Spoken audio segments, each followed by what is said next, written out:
Mark, Port Phillip decided that it needs some cultural change. How did you go about implementing the change?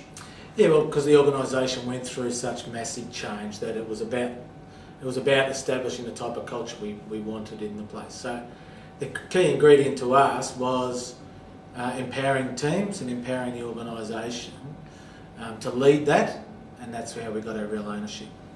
And you decided to do it internally for that reason rather than placing a lot of reliance on external change organisations? Yeah, we felt that we got real ownership if it was run by us for us.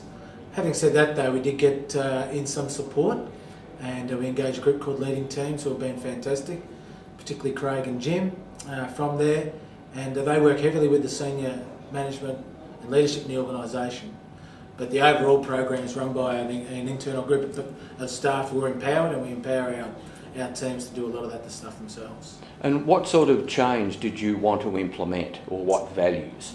Yeah, well, we wanted to have teams feel so they're empowered to do stuff themselves, not wait for the organisation. So we were keen to have an organisation that had a strong commitment to personal growth, to development, to courage and integrity, to creativity and strategic thinking. So we identified that's the type of organisation we wanted. And then we said to the teams, well, you go, you tell us what you need to do in order to live those values, and we've empowered them to do that, and so far it seems to be working pretty well.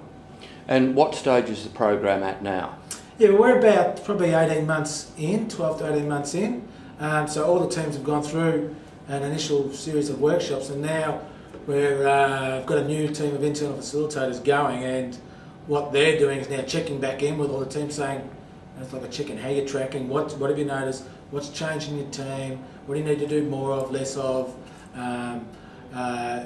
do you need to tweak it a bit. So that now will take place over the next 6 months or so. And have you noticed any real change within the organisation? Yeah, coming into the organisation and the change. Indicators, we've done a staff survey where every indicator has gone through a fairly significant improvement, and you can just tell within the organisation there's a real ownership and commitment to our values and our vision and and where we're heading as an organisation, a real commitment to working together as teams and developing and building our own and team capacity. So I think we're on the right track. We've got some work to do, but we're certainly going well. And has the change in culture brought a definite change in performance?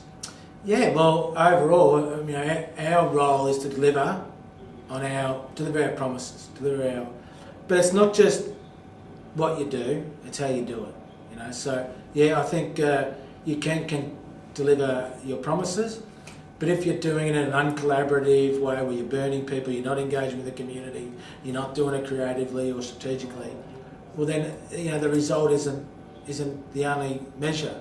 So we're delivering on our promises, but we're doing it in a collective, collegiate way, engaging with the community, working together and adding real value as we go as well.